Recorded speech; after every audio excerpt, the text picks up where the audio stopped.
الحمد لله رب العالمين والصلاة والسلام على رسوله الكريم أما بعد فأعوذ بالله من الشيطان الرجيم بسم الله الرحمن الرحيم إن كثيرا من الأحبار والرهبان ليأكلون أموال الناس بالباطل ويصدون عن سبيل الله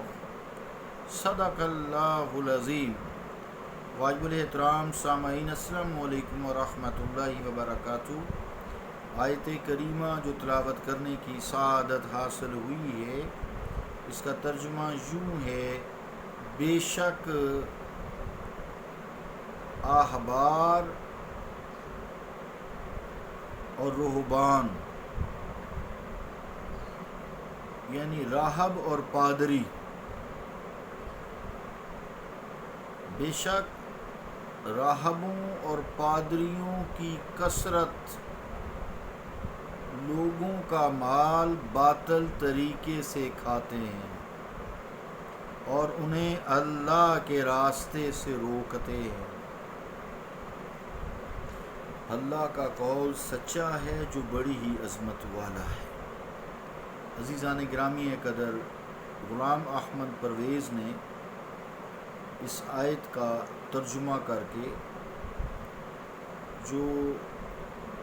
علماء خیر، مشائخ، پیر حضرات اور جو شیخ ہیں، امت کے عالم اور ولی ہیں، صالحین ہیں، ان سے عقیدت رکھنے والوں اور ان کے ذریعے درست راہ پر جو اللہ کی راہ ہے اس پر گامزن ہونے کے لیے، یا جو انبیاء نے راستہ بتایا ہے اس پر جو لوگ ان کے بتائے ہوئے راستے پر چل کر فلاح حاصل کرتے ہیں، ان سے بدظنی پیدا کرنے کی کوشش کی ہے، اور اس آیت کو علماء کرام، مشائخ اور صالحین پر چسپاں کرنے کی کوشش کی ہے، جبکہ یہ آیت یہودیوں اور عیسائیوں کے جو راہب ہیں اور جو پادری ہیں، وہ بھی یہاں فرمایا من الاحبار، احبار میں سے، والرہبان، رہبان یعنی راہبوں اور پادریوں میں سے، جو کثرت ہے، سارے نے منال لگا کر ان کی بھی تخصیص کر دی، اور انہوں نے اللہ رب العالمین ہمیں ہدایت عطا فرمائے اور گمراہیوں سے بچائے، یہ نیک لوگوں پر سیدھی سادھی چسپاں کر کے لوگوں کو غلط راستے پر ڈالنے کی کوشش کی ہے۔ چنانچہ اسی آیت میں پھر ارشاد بھی ہوتا ہے اسی قرآن مجید میں: والذین یکنزون الذھب والفضة ولا ينفقونها فی سبیل اللہ فبشرهم بعذاب علیم، یعنی جو لوگ جوڑ کر رکھتے ہیں سونا چاندی اور خرچ نہیں کرتے اسے اللہ تعالیٰ کی راہ میں، انہیں دردناک عذاب کی بشارت دیجیے۔ اب جو منشاء آیت یہ ہوا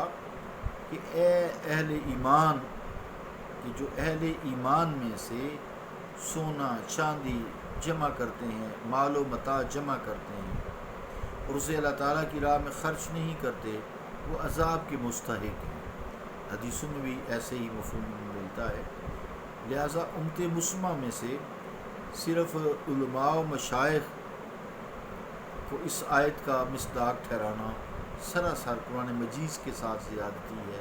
دین کے ساتھ زیادتی ہے، اور اگر کھلی بات کی جائے تو محض ایک حسد و عداوت ہے آقا علیہ الصلوۃ والسلام سے، ان کے امتیوں سے، اور سری جہالت ہے۔ اس لیے قرآن مجید میں والذین یکنزون الذھب والفضة، والذین فرما کر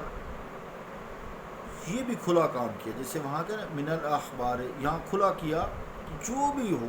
کوئی بھی ہو جو یہ کام کرے، چاہے وہ علماء دین میں سے ہوں چاہے وہ مشائخ ہوں، چاہے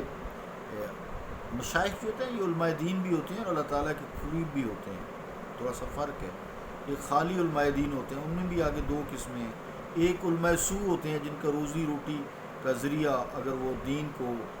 غلط استعمال کرتے ہیں اس لیے کہ روزی روٹی ملے، لوگوں کو فرقہ واریت میں ڈالتے ہیں، علم پڑھا ہے لیکن انہیں ہم کہتے ہیں علماء سو، جو لوگوں کو تفرقہ بازی گناہ کی طرف لے جاتے ہیں، ایک دوسرے کو کافر کہنے کے فتوے ڈالے، وہ کہتے ہیں علماء سو، یعنی علم پڑھا ہے قرآن و حدیث کا لیکن گناہ کرواتے ہیں اور کرتے ہیں دین سے روزی کمانے کے لیے۔ اور ایک ہوتے ہیں علماء خیر، جن کا روزی روٹی کا ذریعہ معاش جو ہوتا ہے وہ اپنا ذاتی ہوتا ہے، اپنے ہاتھوں سے پیسے کماتے ہیں، بزنس کرتے ہیں، جابز کرتے ہیں، لوگوں کو سیدھے راستے پہ لگاتے ہیں، وہ ہیں علماء خیر، بھلائی کا حکم دیتے ہیں اور کہتے ہیں جی کلمہ گو کسی کو کافر مت کہو، کیونکہ جنت میں جو ہے، تھوڑی سی ادھر نکل گیا ہوں کوئی بات نہیں، جنت میں اگر یہ حدیث پاک میں معلوم ہو یا بہت ساری احادیث معلوم ہو، طویل احادیث مبارکہ ہیں کہ میں مفہوم بیان کرتا ہوں کہ اللہ کریم کے حبیب مصطفیٰ علیہ الصلوۃ والسلام کا فرمان عالی شان ہے کہ ایک شخص ہے وہ ساری عمر جنتیوں کے سے کام کرتا ہے یہاں تک کہ جنت اس کے ایک ہاتھ کے فاصلے تک رہ جاتی ہے، اللہ تعالیٰ اس کو جہنم میں داخل کر دیتا ہے۔ اور ایک شخص ہے وہ ساری عمر جہنمیوں کے کام کرتا ہے، یعنی کافر ہے، سیدھی بات ہے، کافر ہے، عیسائی ہے، یہودی ہے،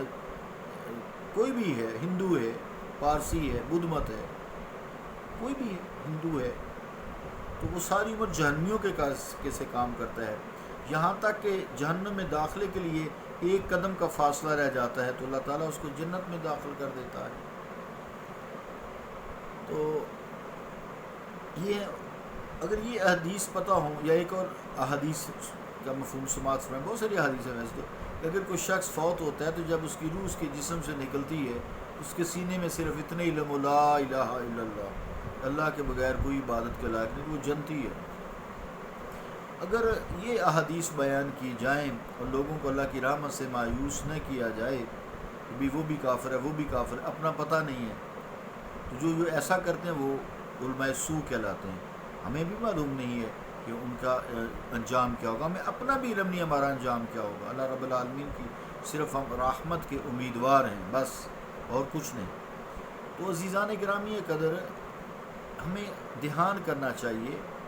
کہ آخرت کا علم وہ اللہ تعالیٰ کو ہے، ہمیں خیر بھلائی کی بات کرنی چاہیے، اللہ تعالیٰ سے رحمت کا امیدوار ہونا چاہیے۔ تو بہرحال قرآن مجید نے والذین فرما کر پھر جو ہے اس میں کہہ دیا بھی وہ لوگ، جو لوگ کوئی بھی ہو سکتے ہیں، چاہے وہ علماء خیر ہوں، چاہے وہ علماء سو ہوں، چاہے کافر ہوں، کوئی بھی ہوں، والذین سے مراد لوگ کچھ بھی ہو سکتے ہیں نا۔ تو پھر ایمان کی اس کے بعد کی بات ہے، تو جو بھی کوئی شخص ایسا کرے وہ قابل مذمت بات ہے، چاہے کوئی بھی ہو، اور جو اللہ تعالیٰ کی راہ میں خرچ کرتے ہیں اگر وہ کافر ہے تو ظاہری بات ہے دنیا میں اس کا اجر مل جاتا ہے۔ یہاں دیکھیں جیسے گلاب دیوی لاہور میں ہاسپٹل ہے، میو ہاسپٹل ہے، یہ لوگوں نے کام کیا، دنیا میں اجر مل گیا ان کو، آخرت میں لا خلاق لهم فی الآخرہ، ان کے لیے آخرت میں کوئی حصہ نہیں ہے، دنیا میں بورڈ لگ گئے۔ تو جو لوگ ایمان کے ساتھ نیکی کے کام کرتے ہیں ان کو دنیا میں بھی اجر ہے اور آخرت میں بھی اجر ہے، قرآن مجید کا یہ فیصلہ ہے۔ تو اس بات کا اندازہ لگانے سے پہلے ہر شخص کو دیکھنا چاہیے، ہر شخص کو دیکھنا چاہیے، اس شخص کو دیکھنا چاہیے گفتگو وہ کیا کر رہا ہے، کہ پہلے خود وہ اللہ تعالیٰ کی راہ میں کتنا خرچ کرتا ہے۔ تو اگر آپ دیکھیں تو علماء مشائخ جو ہیں، خاص طور سے خانقاہی نظام کو آپ دیکھیں،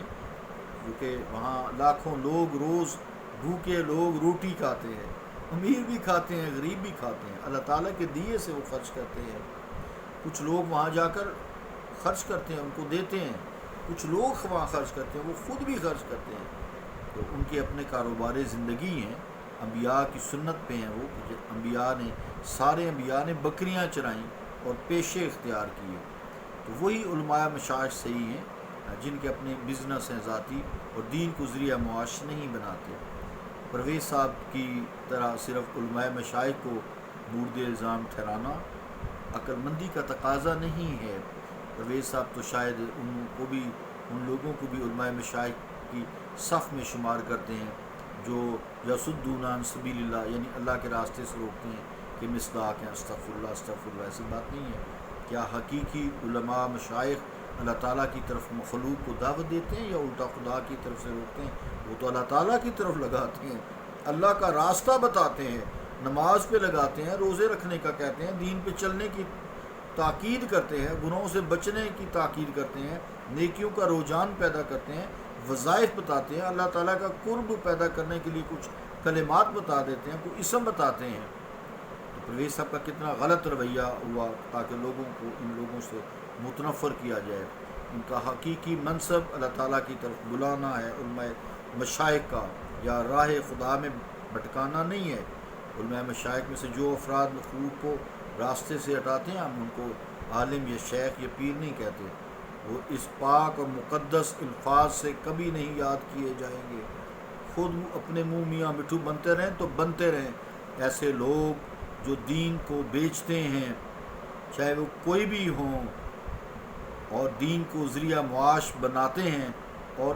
اس کے لیے پھر لوگوں کو تفرقہ بازی میں ڈالتے ہیں اور ایک دوسرے کو کفر کے فتووں سے نوازتے ہیں،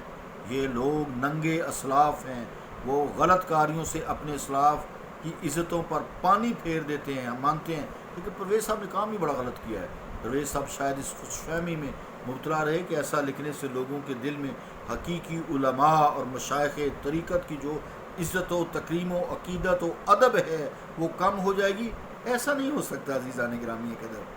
اور اس کا زندہ ثبوت آج بھی دیکھا جا سکتا ہے۔ لاہور میں حضرت علی حجویری المعروف حضرت داتا گنج بخش کے مزار پر زائرین کا ہجوم دیکھیں اور پرویز صاحب کی اپنی قبر ذرا ملاحظہ کریں۔ اکثریت کو تو معلوم بھی نہیں ہے وہ ہے کہاں، دفن کہاں ہے۔ عزیزان گرامی قدر ایک ایسا غلط مشن اور مسلک لوگوں کے لیے چھوڑ گئے ہیں، اور اللہ رب العالمین کی بارگاہ میں ہم دعا کرتے ہیں کہ ایسے ان کے گمراہ کن پیروکاروں سے اللہ تعالیٰ میں بچائے، اور مشائخ انبیاء جو ہے من النبیین و صدیقین و شہداء و صالحین و حسن اولئک رفیقا، اور کتنے یہ تمہارے اچھے ساتھی ہیں، یہ انبیاء، صدیقین، شہداء، صالحین، اولیاء کرام، متقی، پرہیزگار، علماء خیر کے راستے پہ جو انہیں ہمیں اللہ کا راستہ بتایا ہے اس پہ ہمیں چلنے کی توفیق عطا فرمائے۔ ان کا ہمارے دلوں میں عزت و تکریم، ادب، ملوز خاطر رکھتے ہوئے ان سے عقیدت ہمارے دلوں میں اجاگر کرے۔ اللہ رب العالمین ہم پہ رحم فرمائے۔ صلی اللہ تعالیٰ علی رسول خیر خلقہ محمد وعلی آلہ و اصحابہ اجمعین برحمتک یا ارحم الراحمین۔